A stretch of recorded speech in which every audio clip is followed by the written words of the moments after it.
Hey everybody, welcome to Performance Pints, live from the internet. We have an amazing show tonight. We have, all the way from America, the wonderful comedian Tyler Fischer. But first, I want to introduce you to our wonderful music act, Dubh Lee! Hiya! How's it going? Will I play you a tune? Yes, let's have some music. Sweet. Well, I'm gonna kick off with a cover of something. The song is dear to me. I won't say the substance is. This is a song called Cocaine. It's a cover of a Townes Van Sant tune.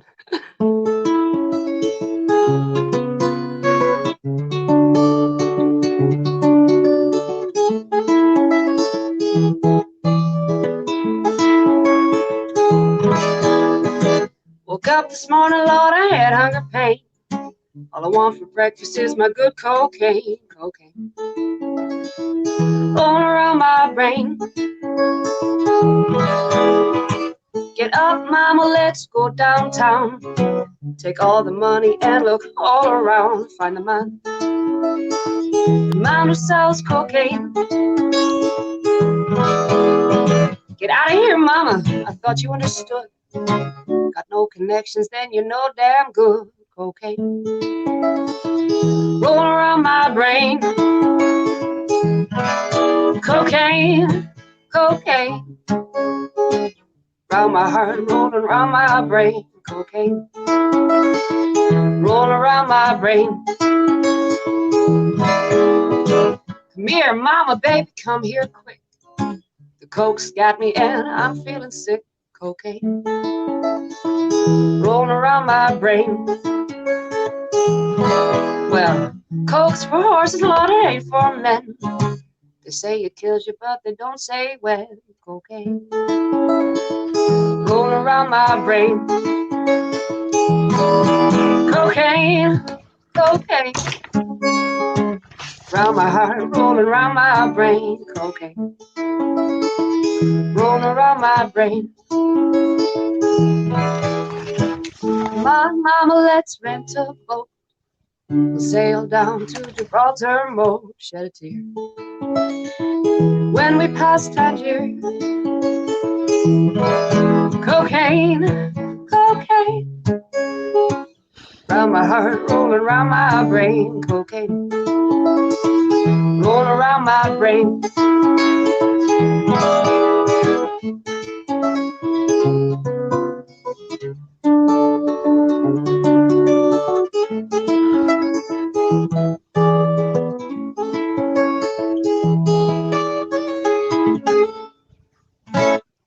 Thank you all. Woo! Give it up for the lovely Dubh Lee.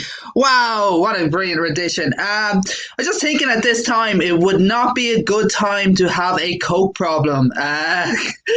Talking about keeping supply lines open, that's gonna struggle. Talking about keeping supply lines open, I want to introduce you to my wonderful co-host, the wonderful Pedro Guerra. Oh yeah, Pedro in the house. I don't know why I did that. Please Hey, never guys. do that again. I will never do that again. I'm literally in the house. Just because we have an American comedian in the house, you can't. Yeah, no, you meant me do it, okay? Stop. You're infecting me, okay? You're embarrassing us in front of the Americans. We've talked about this, Pedro. Definitely talked about it. No, I'm super happy to be here. Hope everyone's okay in your places. Hope everything's going fine. Yeah, you having a good lock-in? I'm loving it. I'm having a good old friend here, Tiskia, to keep me company. Portuguese comedian drinking a Polish beer. There's nothing better. Said move to Ireland. They said lock-ins. They said it'd be great crack. They said I didn't think this was the kind of lock-in they were expecting. No. So we bring in our excellent guest. Are you excited to meet him? Fucking excited to have him on. I'm super excited too. Our guest tonight is an American comedian who has been hosting the Instagram shows of the new Stand New York. His viral content. He's appeared on the Colbert Show, as long as another list of credits that is a mile long. I want you to give it up for the wonderful Tyler Fischer. Woo! Oh. Just playing. It's like I got You're well. So You're well stocked in New York, are you? I am well stocked. I actually run an Airbnb in my house, and there's 5 bedrooms, and everybody flew back to Europe. So I've just got all this stuff. I've got all the toilet paper. Toilet paper. Each guest did like some panic shopping before this thing really got nuts. So every room is like a little Trader Joe's for me. Nice. That's really good. That's like jackpot in terms of being locked down. Is that what you want? I go shopping upstairs. I'll get like a potato from one room, get some rice, and then I go cook a nice little meal. But I don't make any rent money. That's the problem. That's a problem. There is an issue with that. So I was going to ask you actually what it's like being a professional comedian in New York and making ends meet, but I think you've already got into that. Yeah. It was. I was actually just starting to really make a decent living, like not scraping by. I'd say a few months ago. So. Oh shit! And this right away. Yeah, So we know that feeling. Well. Yeah. Not that we were making much money from comedy in Ireland, but dried up quicker than an aunt's vagina. Oh God, I can't believe it. It's like 6 minutes in. Yeah, but the quality of, it's probably not too expensive to live there, right? I mean, what do you need some firewood? It's actually it's actually one of the most expensive cities in the world. But buddy. We're in Dublin. Ireland, are you? Dublin. Oh, you're in Dublin. Okay. Dublin is crazy expensive. Yeah, but I think if you go anywhere else in Ireland, you should be okay. I mean, I don't know. I was in Cork. I have no idea. How about Kinsale? I was in Kinsale 2 years ago. Oh wow, Kinsale is kind of fancy. It's kind of expensive as well because it's kind of touristy. What made you a fancy man down in Kinsale? Fancy man. Well, fancy man. A fancy man of Kinsale. I wanted to be a fancy Kinsale man. I went to Cork and Dingle. I was actually there on a spontaneous St. Paddy's Day trip, like a 4-day trip. Okay. Oh, cool. Yeah, it was great. My friend's dad canceled, and I just went through a breakup. I was like an absolute disaster, and I said, "Can I come with you?" Just because I didn't want to be alone.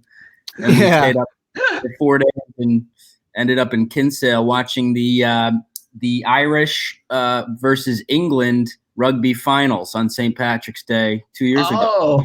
Oh, that must have been fun. That did not end well for Ireland, though. But It didn't? I thought you won. Did we? I thought we got hammered. No, wait. Wasn't that the one that Ireland won and then people were celebrating the streets like crazy? Could have been that you one. Won. You won on St. Patrick's. Oh, class. Okay, so good to remind me. It's good to remember. It feels like a lifetime ago. We had the Irish team has lost the last 3 games since to England, which kind of hurts us a little bit. So I can't get over the trauma of that. It's just so deeply ingrained in my brain that I've forgotten the good times. That was like to be in Ireland in this little pub in Kinsale. Right when on St. Patrick's Day, Ireland beats England. One of the coolest days ever. Yeah, that's pretty sweet. Did you do any gigs when you were over here? No, that was that was my breakup time. I wasn't really suitable to make arrangements like that. You might have overshared slightly on stage. I'd love to perform there, though. Oh, well, when this is all over, let us know. We'll help you out and find you some spots. Yeah, great. Definitely come on over. It's definitely a good country to gigs, to be honest. The audience is lovely here. They might heckle a bit, but it's all in good fun. Yeah. They only heckle when they think they're funnier than you, which is always. You Irish folk are fucking funny. I mean, did you? We should mention that I picked on you to do crowd work, and you happen to be a comedian. So I had this idea. I thought, let me pick on a random person from my live stream, and I'll do one-on-one crowd work. And I picked on you, and you said, I'm a comedian. I was like, tell me a joke. And you said this hilarious joke. So that's why I'm here. Is that how that's how we met. Yeah, I was not expecting. I was like, out of habit, anytime I go into an Instagram feed, I just hit asked to be Request. I hit the request button, and I was like, there, literally no makeup, wearing my pajamas, and he answered, and I was like, shit, hair down. Hi, yeah, okay, tell a joke. Okay, first joke that came to my head, which isn't even one of my better bits. I was like, oh, it's the only one I can remember off the top of my head. I was like, oh no, this guy. It was so fun. That's cool. I didn't know that. Yeah. How have your online gigs been going? You've been doing quite a lot of them, haven't you?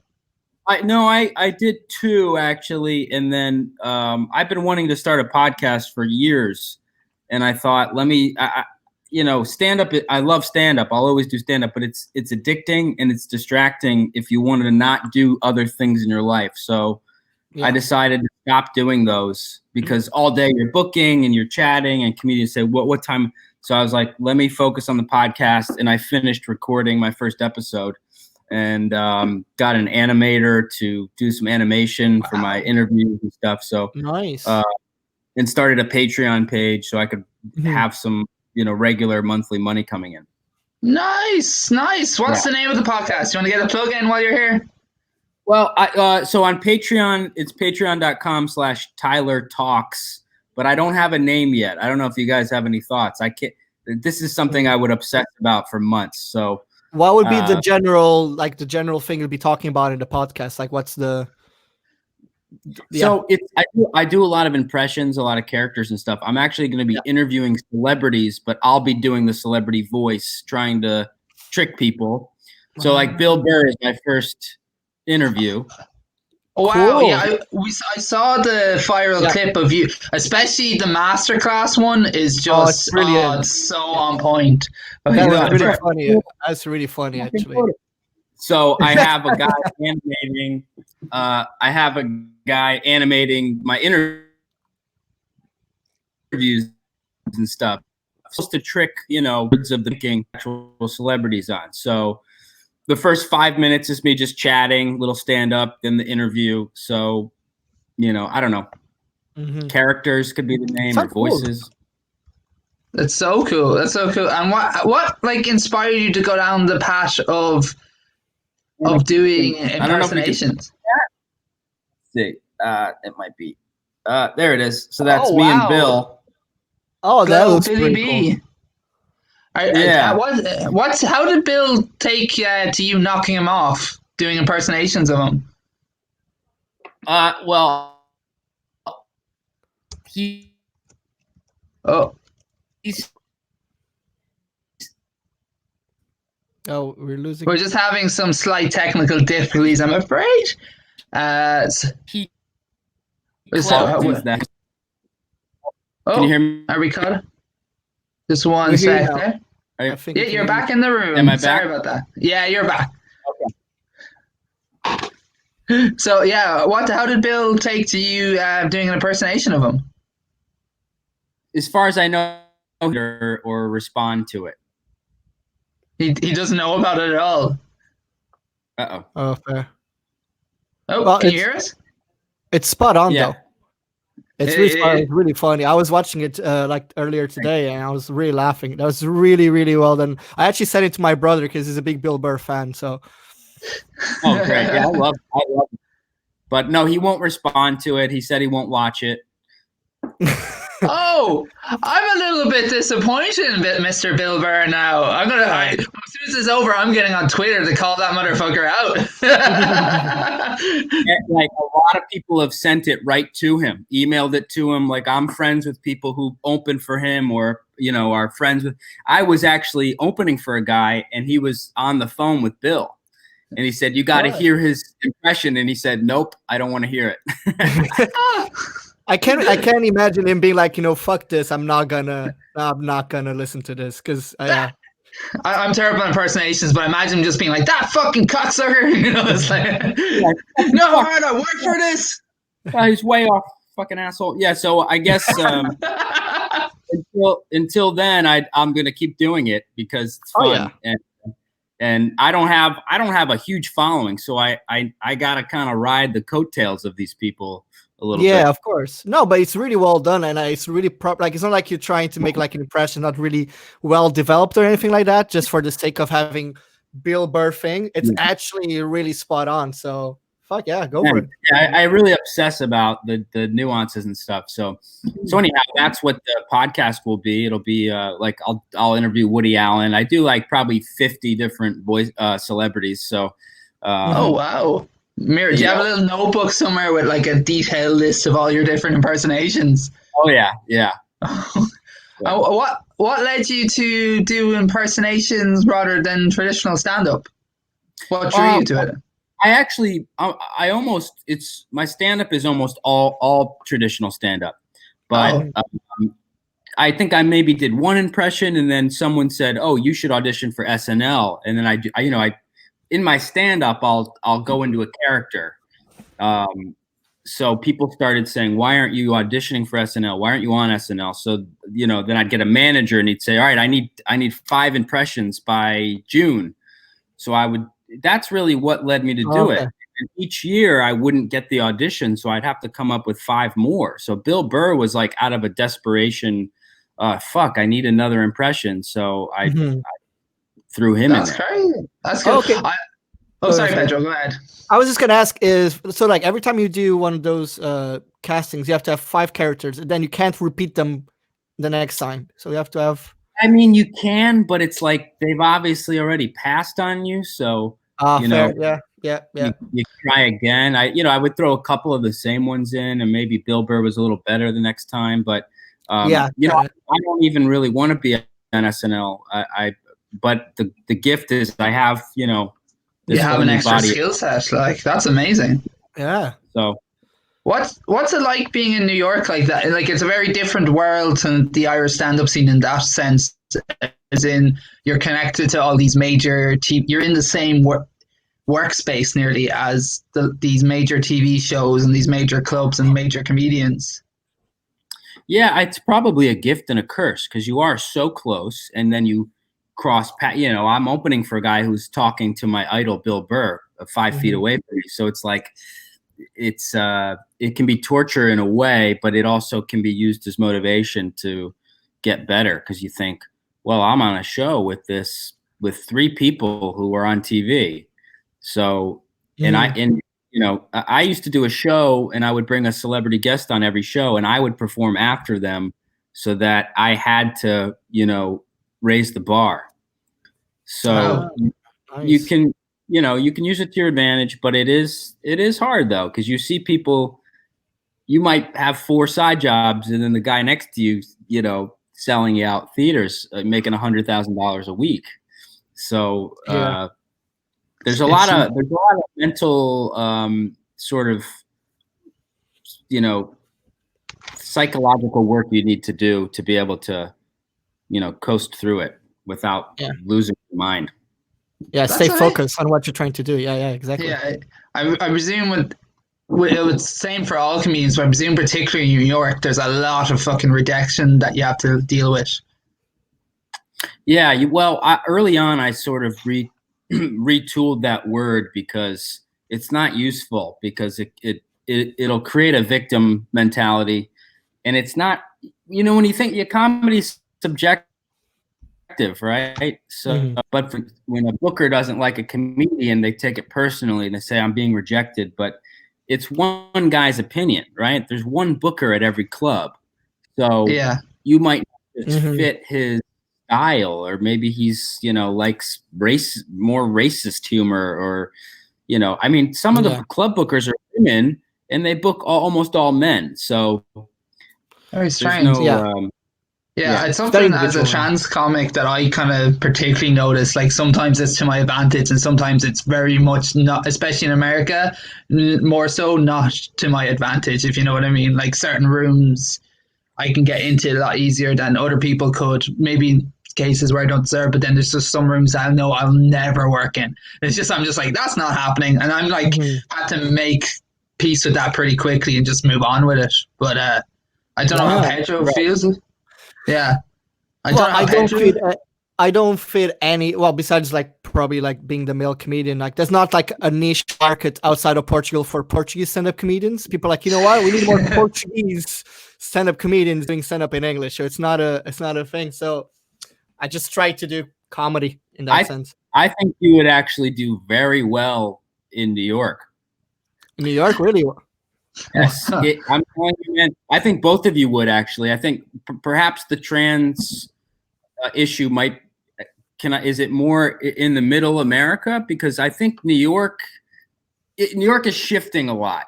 You know, there's a lot more LGBTQ comedians and comedians from other countries who, because of their accent and the slight cultural difference, are doing incredibly well here.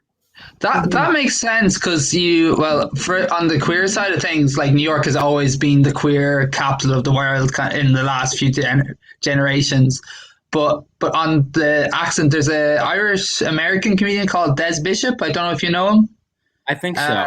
Yeah, he works at the Cellar and stuff like that. Yeah. But like, he came to Ireland when he was 13 or 14, and he was an alcoholic, so his parents sent him back to Ireland.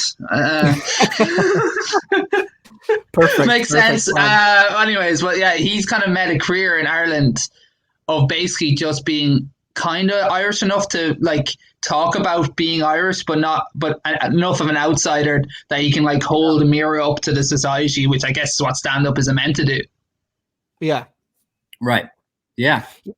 Yeah. I would say there's always a bit of that as a comedian from outside. You are able to sometimes just not only see something maybe people don't notice because it's just regular, just status quo, just normal, but also it's kind of funny when the other way around, because I used to do gigs in Poland, and what I realized was funnier was making bits about me getting confused for something that everybody there knows, because that's funny. That would kill here. But it would really would. It really would. That's good. That's so interesting. I'll try one time whenever we're allowed to leave. I'm meant to be going back. Americans are fascinated with foreigners. Like, anybody outside of your tribe is I still love the Irish accent. But God, when we were in Ireland, we were just like, we couldn't stop doing it. We were obsessed with it. I still am.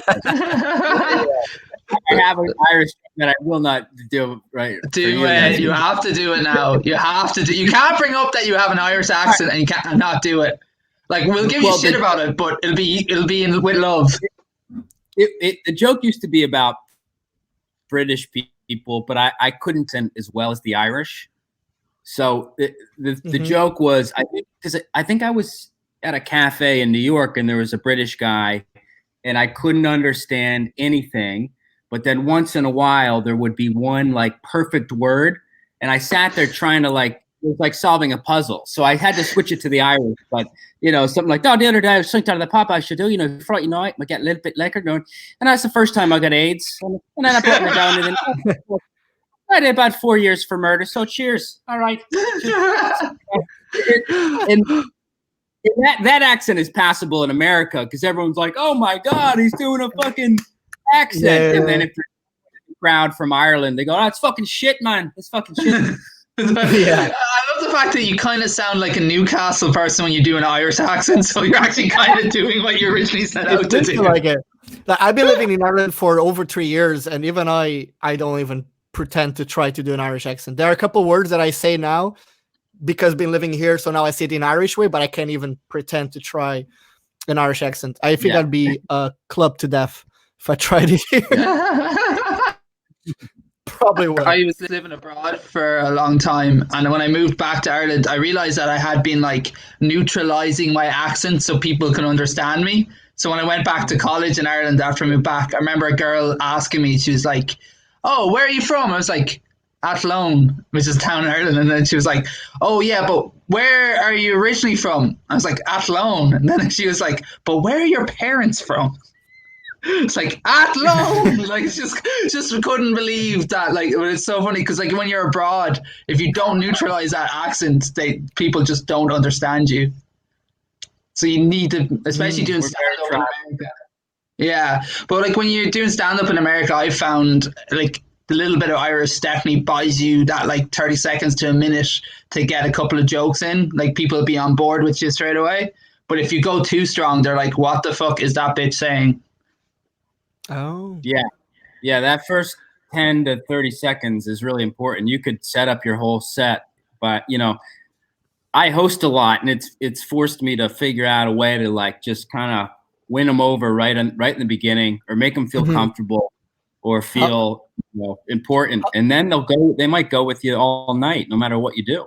What sort of stuff do you try to do when you're hosting to try to get that people right away with you, or like as soon as possible? Like what sort of like? Well, I mean, I'm like almost embarrassed to say this now because of how out of control the virus has gotten. But for I'd say about a month, as soon as it was in the news, I would walk into the room, shake everybody's hand. How you doing? How are you? Shake every hand, and then I'd come on stage and go, so excited to be back. I just got back from a tour in China. I was there for 3 months. Hey.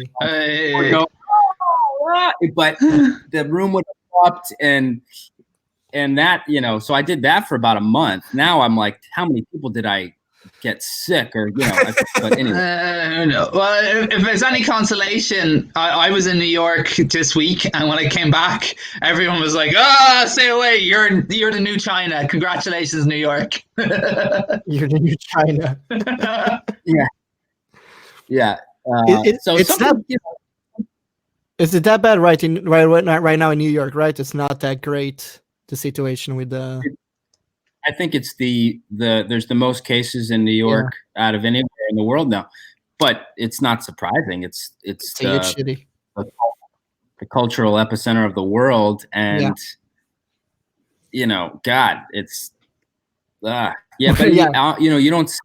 I'm in my house. You don't really. I don't think we can really understand it because I don't see it, and I go outside and you see people walking around, but it's the hospitals. Do you see less people walking around? Like, is that a visible thing for you as a New York person? No. Okay. No, because nobody's at work. So I'm a freelancer. I'm home during the day. Yeah. There's more people out now, than there were, because they need to walk. People need to get some exercise. But that's really weird, because like I was staying next to Grand Central, and it was deserted. There was nobody in there. But I guess out in the residential areas, there's obviously going to be much more people around, Actually, I'm in a neighborhood. Yeah. I think actually, now I think about it, even in like Queens, I know it was noticeably busier. There was people playing baseball and football and stuff, and it was just very strange. It was like, you guys should be home. Yeah, last weekend, I think it was, I went to take my dog to the park, and I couldn't even cross the street. So there's a track around the park where people bike and walk and run. It was like the Tour de France. You couldn't even cross into the park. It was so busy. Wow, that's amazing. It's I think they're going to have to do a real shutdown, and because they're saying, well, you can have up to 10 people in a group. It's like, why even allow that? Yeah. It's crazy because here now we're not meant to leave our house unless it's to get certain supplies, or if you're a necessary worker, and you can't move more than 2 kilometers. Yeah. So, and we have a lot lower cases than you guys, so it's very, very strange. It's actually really funny on the drive out of New York to the airport. I was going by that big graveyard out in Queens, and it was just full of people walking around. I was like, that is so perfect. Oh my God. The darkness.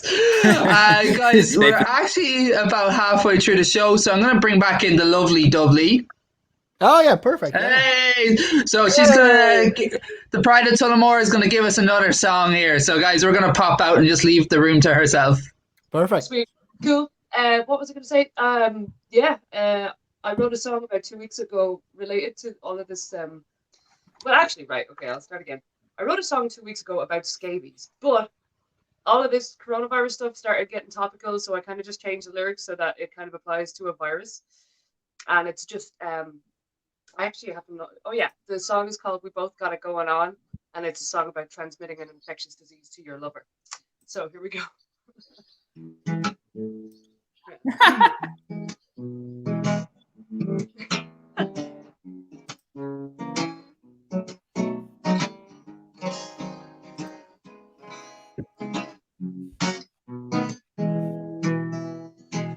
Well, first we met, then we dated, and I became quite infatuated.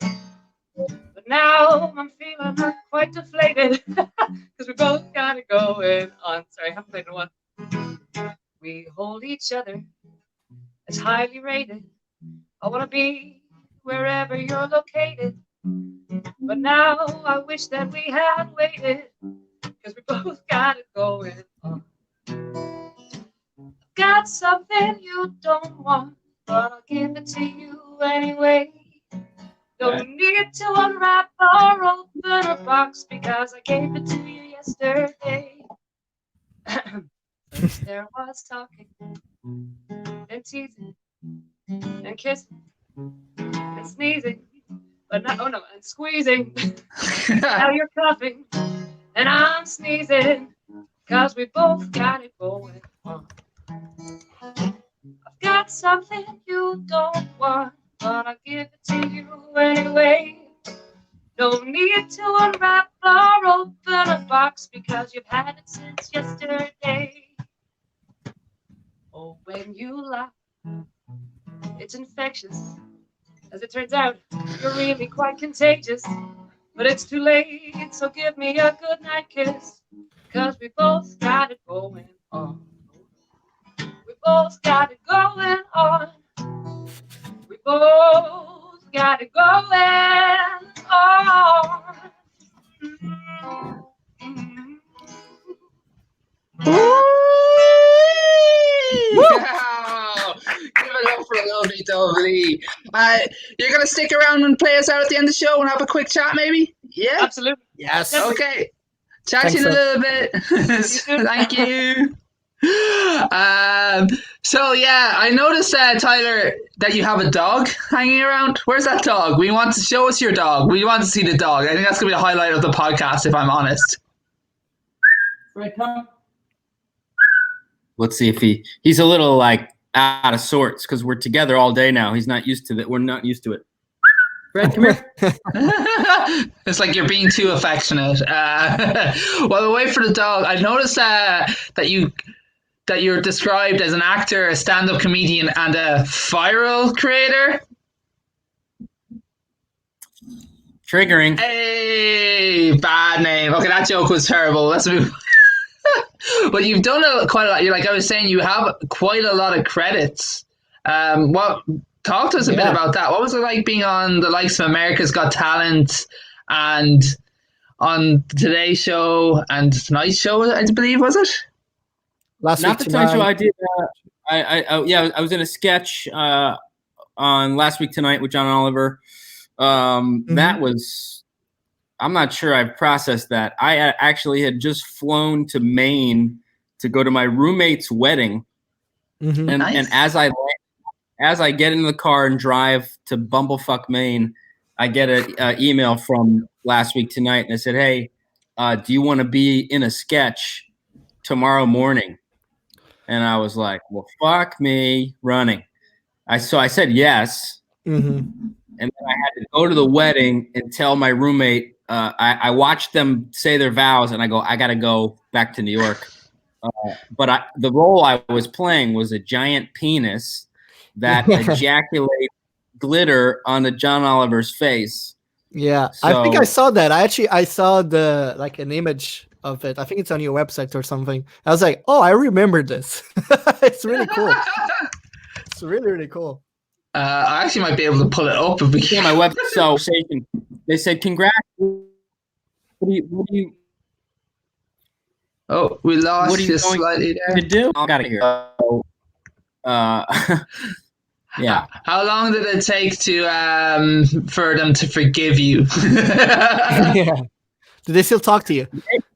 No, they've since moved out, but that's okay. I have this 5-bedroom house that I'm running, and it's all good. But that was a lot of fun. But I didn't sleep, so I didn't. I wasn't really present for that. Okay. But that sounds like it's one of those things that's just this is happening. I'm dressing as a giant penis. This is okay.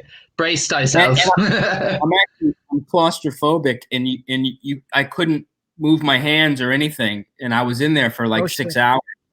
So I was having an extreme panic attack Oh shit! To but be a I- dick. yeah, you were about to erupt, I guess. Yeah, I go, what if I start crying? You know, the show goes live. I go, what if I had like one chance to do it, and I couldn't see or move. I could only waddle, and I had to like jump over wires and sneak. You know, the backstage is really small, and they're like, if you fuck this up, you got one shot, and you better. And I had the trigger where to ejaculate. So I was afraid I was gonna like come too soon or whatever. It was a nightmare, but Hey, I got through. we all do. We all pretty have that. intense. Yeah. Yeah. But like, Oh Did no! you get Do to not be rehearse premature in front of John Oliver. And I had been emailing John Oliver for 5 years, trying to get him to perform on my show. We'd become basically pen pals, and I would write to him, and he'd say, "Sorry, mate, I'm in Texas filming for the Daily Show." So I finally am in his office. I walk into his office as a giant penis, and I thought, well, this isn't how I thought I would end up meeting John Oliver, but that's life. That's life. I mean, normally it's the big name that's the giant penis in those situations, but John Oliver seems like a nice guy, so. Nice. He's unbelievably nice. So, how did you get around to getting like every like? Yeah. And what was it like being on America's Got Talent? Yeah. Oh, that was more of a nightmare, actually. Shit. I was really young and probably a little too cocky, and you know they really pump you up and make you think you've got a chance, and it's months of talking with producers and picking the material. I had my whole family come in. There you go. That's the image. And do you have the penis? Yeah. Sorry, I finally found it. Sorry about that. It's just a story in my life. I've spent all my life trying to lose a penis, and now it took me like way too long to find a penis. Yeah. Oh God. But sorry, go on. Yeah, but like those talent shows are really strange experiences, aren't they? Like, they're so manipulative, and that was a good life lesson. And they had me do I used to do more like avant-garde stand-up, like really bizarre stuff with sound, and it was funny, but it just I'd have to bring computers on stage. So they said, let's do your weirdest thing, and it relied on a sound cue. Yeah. And this was a 5,000 seat theater, and the sound didn't play in the crowd, so nobody knew what the fuck I was doing. Then they have people in the crowd dictating people to cheer or boo. The whole place started booing, and then I get buzzed. I got an X, then I got another X, and then I got the third X, and I was so mad. I just started fighting with Howie Mandel and one of the Spice Girls. And and then I got Howard Stern on my side.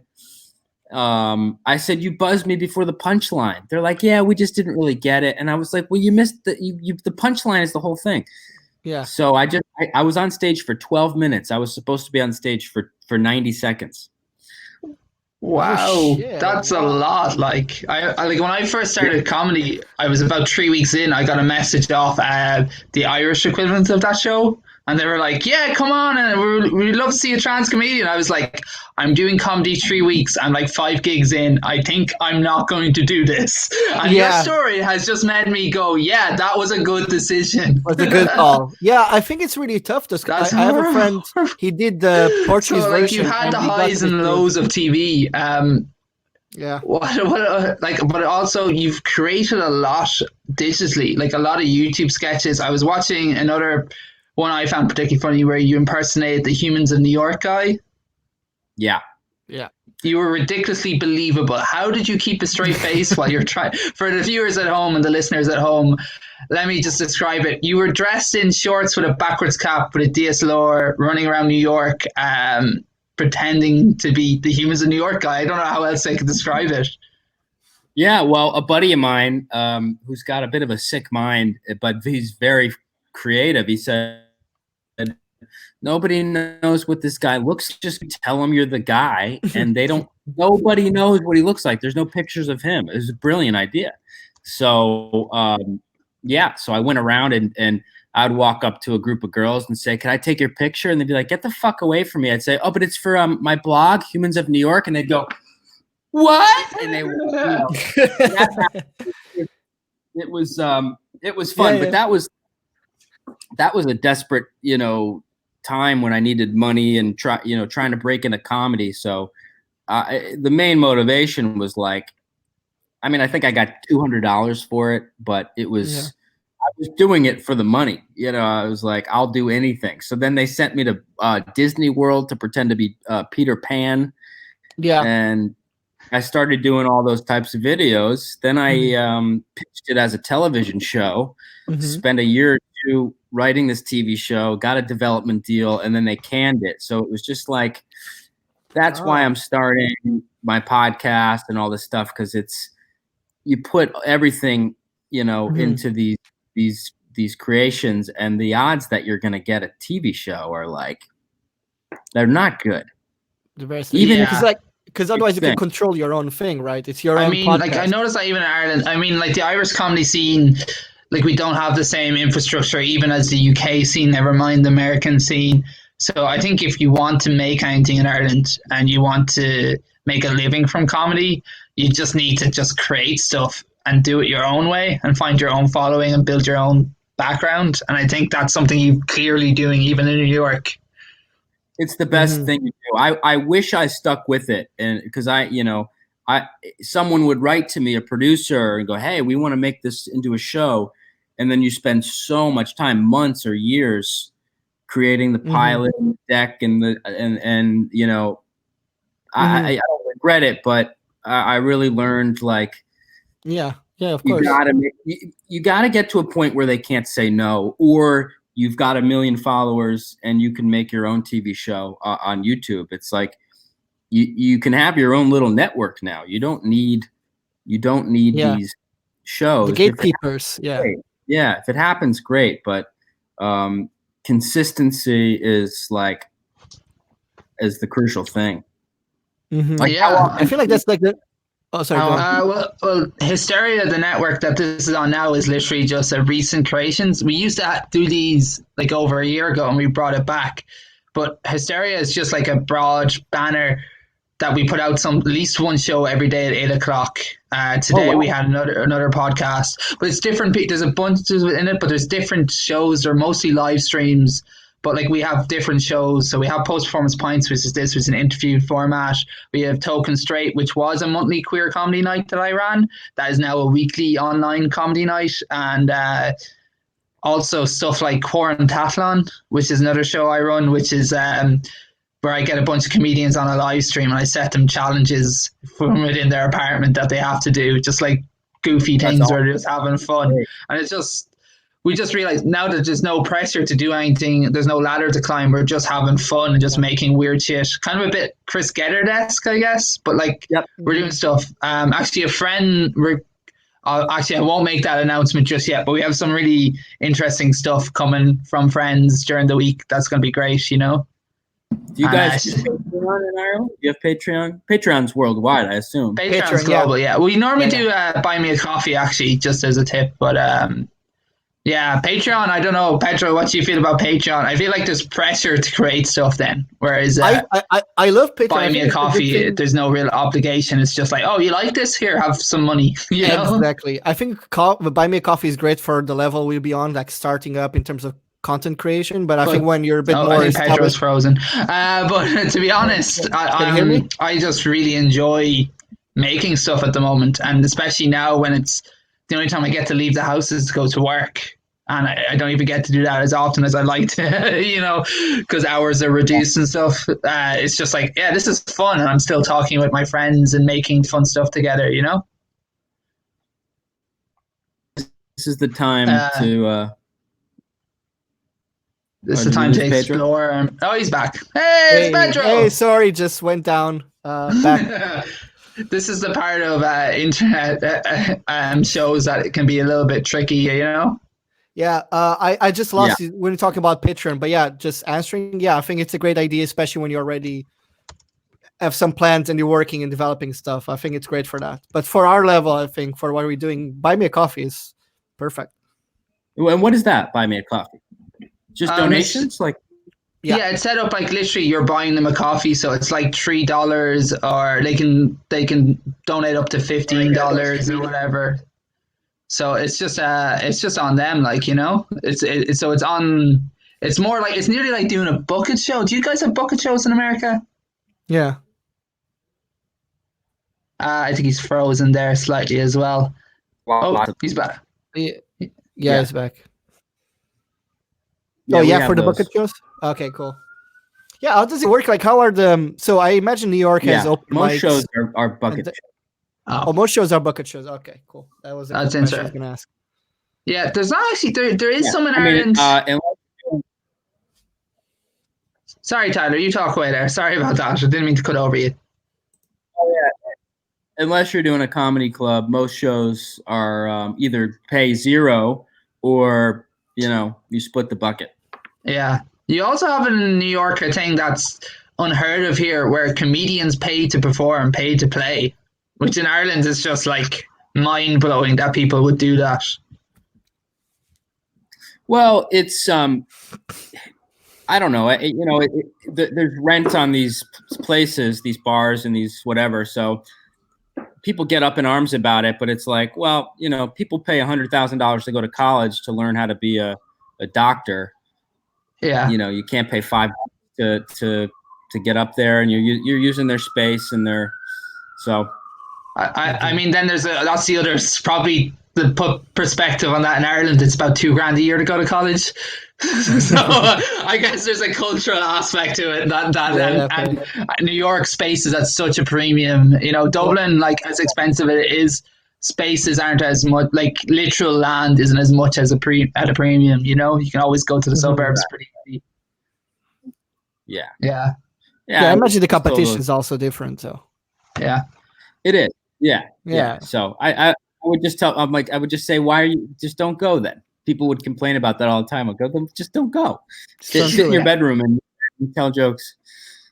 To be fair, I did do one in the Village, and it was actually one of the better open mics I did in New York. The audience was good. I nearly feel like it'd be like, if it's $5 or like whatever, $5 for instead of performing to comedians, it's a bit better. But I don't think it's a long-term goal. I think it's a good part of that development stage of your career. Yeah, you should be doing that for a year or two. I probably did open mics for 5 years and then slowly stopped. And now I just won't do them because, usually it's more of a negative experience for me at this point. Yeah, we have this great culture in Dublin, particularly, and it's actually another way we know Dubh Lee is we have these mixed open mic sessions that are actually not horrible for comedy. They're actually quite nice. So you'll be up between a poet and a musician, and it's actually just nice. But the reason it's nice is just because you have real people in the room. So if you actually want to try new material, you can do it. Yeah. And, I would find all those rooms in New York and that's where I built my act in those poetry, music rooms. And that was kind of the foundation of my fan base. Musician. Cool. And now, yeah.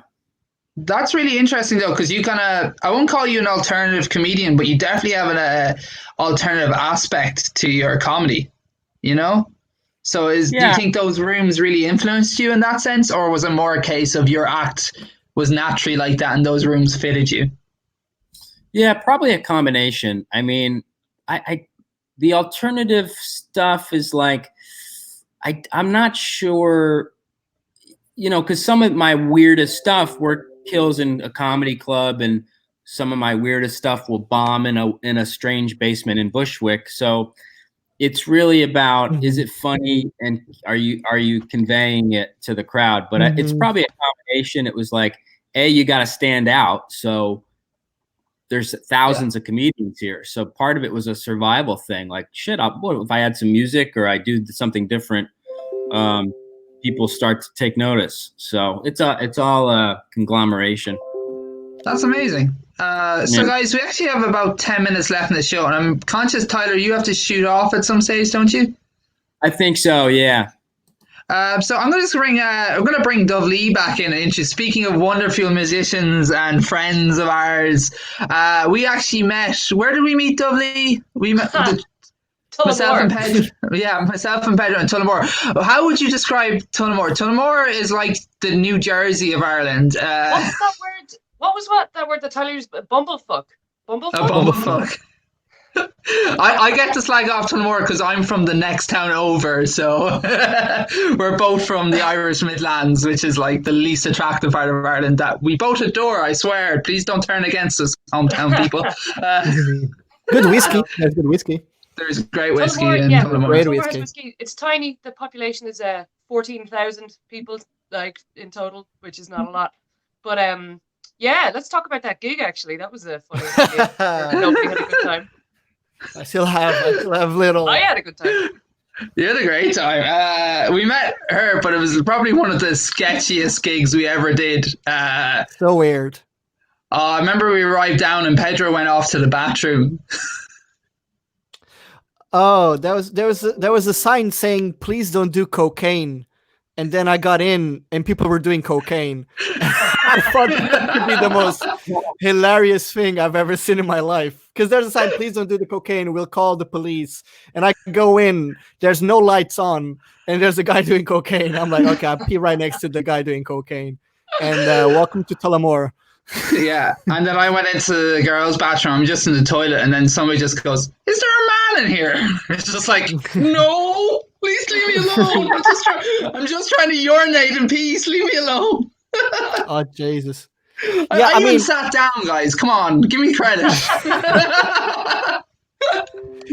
Like it was a fun gig in a way. Like when I remember going back to the place where the gig was going to be. And the guy says, "I'm going to go on first." I'm like, "Grant." So he's going to be an MC. So he's going to do some minutes, warm up the crowd. So I order a Guinness and the Guinness is still settling. So they didn't finish pouring it. And he just says, "Hi, hello. My name is," I don't remember his name, to be fair. We're going to have some comedy. And here's Pedro. and that was it. No! That was it. Still waiting my Guinness. I was like, what? Oh, shit. And I just go on and I die in my ass for 10 minutes. No. Your set went down well. It was your other friend. I can't remember his name. I know. He bombed, man. Terry went really bad. I went bad, but Terry went. Poor him. No, people liked you, man. Both of you didn't show it. They didn't show it. It was weird. Pedro, they were just like talking among themselves about the materials happening. Pedro literally went over and was sitting down in like the front row, being like chatting to them, and they were like getting no trying to do crowd work, and they were just like, no. And then I got up and I was like, "Time for dick jokes, yeah!" And they were like, "What is this?" Oh yeah, Tullamore isn't ready for that, Fucking hell. They were here for it. They were here for it. I don't know. Didn't laugh. I remember that somewhere afterwards, like some politician came in with a photographer, and in the middle of the thing started making a speech about the arts, and was taking photos, and then he left right after. So he just came in the middle, said that he was supporting the arts, took a couple of pictures, and then left. Yeah, that was brilliant. Oh, what's his name? Sorry, is it Johnny Keenan? Is that his name? This other guy came in and like just got the mic at the end of the show. Was like started talking about. He went on a 15-minute political rant about Palestine, legalizing marijuana. I'm trying to think of his like. That's Johnny Keenan. Yeah, definitely Johnny Keenan. I love Johnny Keenan, but yeah. I was not prepared to that. I was like, I was already very drunk by that time. I was like, "What's happening? Where am I? I'm very confused." I just want chips. Why are we talking about weed? Sorry, Ali. Just one more thing. Wasn't that the time that I had the dildo on my head and you took a picture? Yes, I used to have part of my act where I threw dildos at people, and Pedro became a dildo corn, like a unicorn dildo corn. Yeah, that's how drunk I was. So that's our horrible gig stories. Do you have any more horrible gig stories, Tyler? Oh, man. Oh, well, I do. I got in this circuit of basically it's like 100% black rooms in Brooklyn. Oh, So sweet. they call them black rooms, but they are intimidating. They're in rough parts of Brooklyn, and you know, a nerdy little white guy like myself walking in is people go, what the fuck, you know, what the fuck? And so what they do in those rooms, they'll ask the crowd and say, do you guys want to do keys or no keys? And if they say keys, that means when people take out their keys and start jangling them, that means you're off. Ha! Awesome. And I'm here for this. I want to do this. And you know, these are hard looking people. They're in these rough neighborhoods. And so the guy before me is Latino. He goes up 2 minutes in, not even. The whole and you have to just walk off and stand there. And then they bring me up, and I got through the whole thing without the keys. And the guy said, you're the first comedian who's ever not been keyed. And that was a defining moment in my career. That's amazing. Jeez, that's so much pressure. It was the survival thing kicked in, and I just go, I got to win them over. I have to have fun. So rooms like that really teach you how to just like entertain. I love the American mindset on this. We asked you for your horrible story, and we talk about like cocaine and transphobia, and then all you heard was keys, and you're like, yes, positive gig. That was like hard, but I fucking won. Fuck those guys. Yeah. Fuck yeah, America. Yeah, but it was still. I still thought I was gonna get beat up or shot or something, you know. So. Fair. It took years of my life. Did you do that gig ever again after that, just out of curiosity, or that was just a one time? I don't think I did that one, but I was recently hired for a similar one at a weed party, and I can't handle weed. I'm small. I can't. So I was down there for 5 minutes, and I was basically hallucinating. And and then the host got so drunk, she got up and talked for a half hour. And I'm in the back hyperventilating, going, I should leave. No, I got to do this. It'll make me stronger. No, fucking get out of there, you idiot. And then she calls my name, and I get up. Similar thing. I had to crawl. I was crawling my way to entertain. And I think I started to make fun of them. And then they go, oh, this guy's okay. Having a great set, but I was in bed for 2 days after that, sick from the weed smoke and all that. Shit! Yeah. Okay, world's worst whitey on both levels. So I'm not doing those anymore. It's like fair. It's like I'm going clean. Fair. I don't have to suffer for my art anymore. So. Okay, guys. That's a great place to leave it, I think. We're going to finish out with a couple of songs from the lovely Dubh Lee. Is that okay? Yeah. Thanks everyone for listening. Thanks to the wonderful Tyler Fischer for joining us, and Pedro, my co-host, as always. I've been Ali O'Rourke. This is Dubh Lee. Sing us out. Thank you very much. Thank you. I'll do one more tune for you. Thanks, guys, for having me. I'm going to try and do a song that's kind of funny, or I think it's a little bit funny. I used to work for Deutsche Bank, and I hated my job when I was there, so it's actually more of a complaining song. It's just called Work.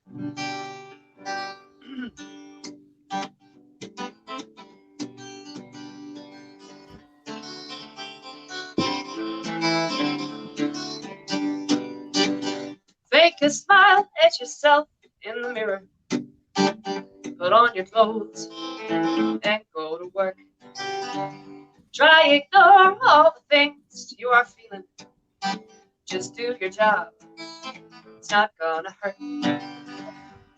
Don't tell yourself that there is anybody else to blame. The source of all your courage is the root of all your pain. And if you try just once and fail, you'll almost die of shame. So put on your clothes and go to work.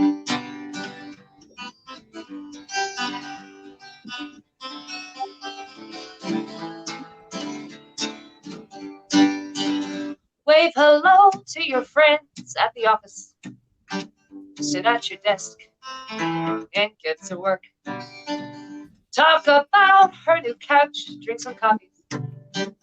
Keep it light, don't be a jerk. With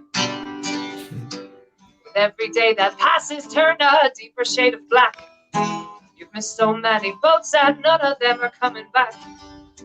So falling on the bottle is your best plan of attack. So sit at your desk and get to work.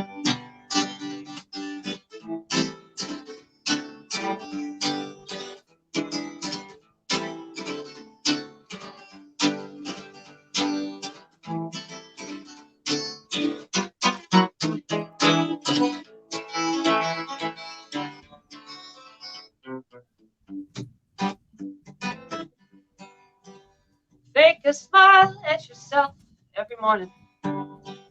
Put on your clothes and go to work. Try push down all that pain you've been ignoring.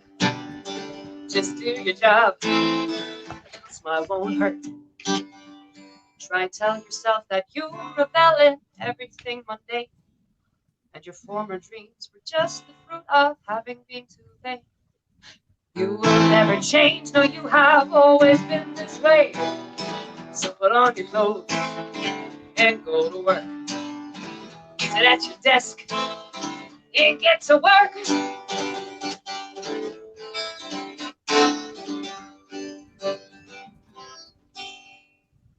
Thank you.